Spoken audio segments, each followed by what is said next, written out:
क्या नाम है आपका? रिकी कमलापुरी, कहाँ से रहने वाले? डुमरियागंज। आज आप लोगों को साहित्य हॉस्पिटल में सम्मानित किया गया है, कैसा लग रहा है और क्या कहेंगे? मुझे बहुत अच्छा लग रहा है और मैं दोनों डॉक्टर साहब को पहले थैंक यू बोलना चाहूँगी। दोनों मैम ने इतना मतलब हौसला बढ़ाने वाला काम किया है। ये बच्चों के लिए बहुत ही हमेशा याद रहने वाली बातें हैं कि उन्होंने साजिदा हॉस्पिटल पे बच्चों का हौसला बढ़ाया है सम्मानित करके।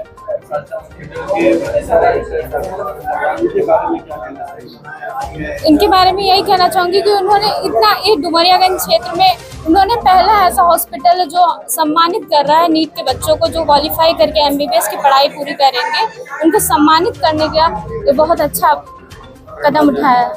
आप लोगों ने नेट क्वालिफाई किया है और इसका श्रेय आप किसको देना चाहेंगे? इसका श्रेय मैं मेरे पेरेंट्स को दूंगी, मेरे टीचर्स, मेंटर्स जो रहे हैं, मेरी फैमिली और फ्रेंड्स जो सब भी रहे हैं, सभी ने बहुत ही योगदान किया है। ये मेरी अकेली की परीक्षा नहीं थी, ये इन सब की भी परीक्षा थी। इन्होंने भी बहुत मेहनत किया है। मेरी मेहनत तो केवल शिक्षा की तरफ थी, लेकिन मेंटल हेल्थ सपोर्ट ये सारे मेरे पेरेंट्स और मेरे टीचर्स, मेंटर्स के जाता है।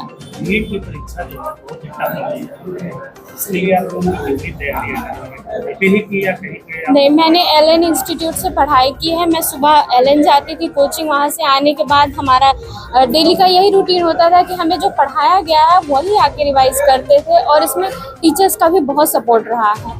आप लोगों ने कितने घंटे लगभग पढ़ाई की होगी? उसके बाद आप हमारी सुबह 7 बजे से क्लास हुआ करती थी और 1 बजे तक क्लास होती थी। उसके बाद हम आने के बाद अपना थोड़ा सा रेस्ट लेने के बाद जितनी भी पढ़ाई हो सकती थी, हम हमेशा ये चाहते थे कि हम जितना एक भी मिनट हमारा वेस्ट ना जाए, हम अपने पूरे 24 घंटे को मैक्सिमम यूटिलाइज कर सकें।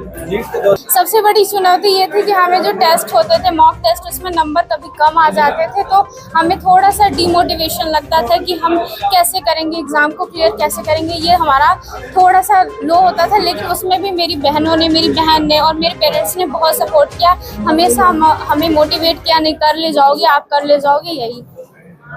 आपका क्या नाम है? मेरा नाम मोहम्मद फ़हीम जिलानी है। मैं यहाँ डुमरियागंज से बिलोंग करता हूँ। मैंने गोरखपुर आकाश में अपनी प्रिपरेशन की। वहाँ के टीचर्स ने मुझे बहुत गाइड किया है और यहाँ पे भी आज बहुत अच्छा लग रहा है मुझे। मैं नीट क्वालिफाई करके यहाँ पे आया हूँ। मेरे हार्डवर्क को रिकॉग्नाइज़ किया गया, बहुत अच्छा लगा मुझे। और मैं इस हॉस्पिटल, साजिदा हॉस्पिटल को बहुत थैंक यू बोलना चाहता हूँ कि उन्होंने ऐसा स्टेज दिया मुझे। और नीट की जर्नी बहुत आसान नहीं थी, बहुत कुछ ऊपर नीचे देखना पड़ता है, पेपर लीक हो जाता है कभी, ये अपना हार्डवर्क मेंटेन करके, अपनी कंसिस्टेंसी मेंटेन करके हमें अपना काम करना पड़ता है। तो बहुत अच्छा लग रहा है आज।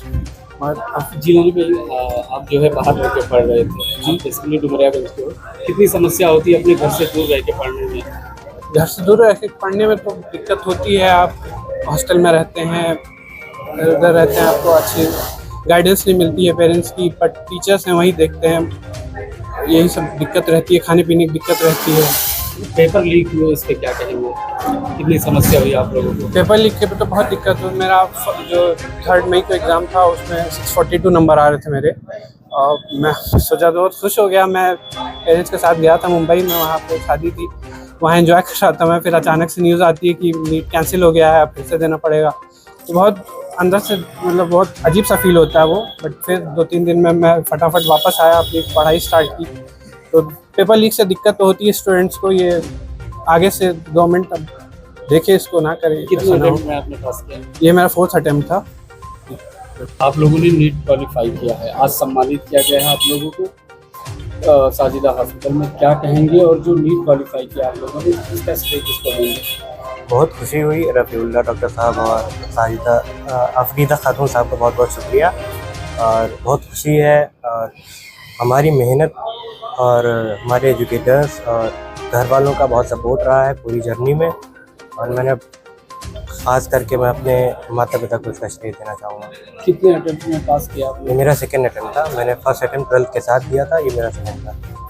कितने घंटे लगभग आप लोग पढ़ाई करते रहे? ऐसे कोई फिक्स नहीं किया हुआ था कि इतने घंटे पढ़ना है, कोई रूटीन नहीं था। बस आते थे, पढ़ते थे, थोड़ा सा एंजॉय करते थे बस। किसी घर में आप लोग ने अपने ट्यूशन के जरिए किया या फिर नहीं, मैं लखनऊ में था, आकाश इंस्टीट्यूट गोमती नगर ब्रांच पे।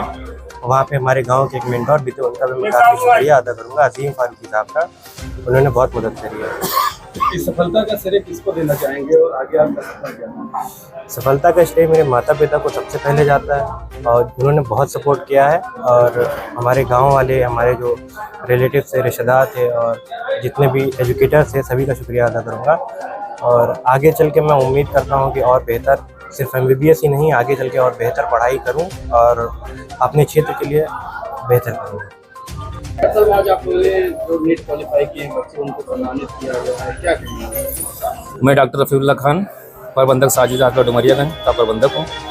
विगत वर्षों की तरह मैंने इस वर्ष भी जो नीट क्वालिफाई बच्चे हमारे हैं उनको मैंने सम्मानित किया है, उनका उत्साह बढ़ाया है और इस तरह मैं विगत वर्षों से करता चला रहा हूँ, आगे भी करता रहूँगा। बच्चों की मैं उज्जवल भविष्य की कामना करता हूँ। और इस बार जो हमारे नीट क्वालिफाई 15 बच्चे हैं, पिछली बार से काफ़ी बच्चे हमारे बढ़े हैं डुमरियागंज तहसील में और मैं सब बच्चों की उज्जवल भविष्य की कामना करता हूँ। और नीट नहीं बल्कि मैंने पिछली बार जो हमारे PCS क्वालिफाई बच्चे थे उनको भी मैंने सम्मानित किया था, IIT क्वालिफाई थे उनको भी मैंने सम्मानित किया था। तो मैं अपने क्षेत्र के बच्चों का इस तरह उत्साह बढ़ाता रहता हूँ और हर बार करता रहूँगा। मैं उन बच्चों की उज्जवल भविष्य की कामना करता हूँ। मतलब एक समस्या यहाँ है, यहाँ टीचर्स नहीं मिल पा रहे हैं, बच्चों को बाहर तैयारी करनी पड़ रही है, उसके लिए क्या कहेंगे, क्या अपील करेंगे? ये तो आपने सही कहा, लेकिन इसी दयार, इसी जिले के, इसी हमारे तहसील के बच्चे आगे निकल के जा रहे हैं, शिक्षा हासिल कर रहे हैं और अब तो तमाम टेक्निकल मतलब एडवांस आ गई हैं सुविधाएं। ऑनलाइन क्लासेज होने लगे, बच्चे ऑनलाइन क्लासेज करते हैं। अभी मैंने पिछली बार सुना, मुझे तो नहीं पता था, हमारे डॉक्टर आसिम फारूकी साहब हैं जो इस बस्ती मंडल के बहुत ही मशहूर फिजिशियन हैं, उनकी 2 बेटियों ने घर पे ही ऑनलाइन शिक्षा करके ग्रहण करके ही नीट क्वालिफाई किया और बहुत अच्छी कॉलेज उन्होंने प्राप्त किया, एक तो एजेंसी और एक कानपुर मिला। मैं उन बच्चों को बहुत ही बधाई देता हूँ, उज्जवल भविष्य की कामना करता हूँ। कितने साल से आप लोग? ये 3रा साल हमारा है, 3 साल लगातार 3 वर्षों से कर रहा हूँ। इसका मैं श्रेय अपने बड़े भाई डॉक्टर एहसान साहब को देता हूँ, क्योंकि जब मैं बहुत छोटा था, 9th क्लास में 10th क्लास में पढ़ता, तो मेरे बड़े भाई जो है इस कार्यक्रम को उन्होंने हर साल और उन्होंने ये भी नहीं और वो जाके जो बाढ़ में जब होती थी, बाढ़ की समस्या जब आती थी, हमारे उतरौला हमारा तराई बेल्ट है, उस गांव में जाके डॉक्टर साहब, हमारे बड़े भाई डॉक्टर एहसान साहब हैं, वो जाके मैं उनसे उन्हीं से प्रेरणा मैं जो भी लेता हूँ, उन्हीं से प्रेरणा लेता हूँ। क्योंकि जाके बाढ़ में गांव में पहुँच के घर पे दवाइयों के देना, खाना पहुँचाना और भी तमाम जो कोरोना काल में भी इतनी बड़ी घटना, इतनी बड़ी समस्या हमारे विकट उससे देश में आई, तभी डॉक्टर साहब ने बहुत बढ़ चढ़ के हिस्सा लिया। तो मैं डॉक्टर साहब से प्रेरणा लेता रहता हूँ, बड़े भाई हमारे हैं वो, मैं उनसे सब बहुत कुछ सीखता रहता हूँ।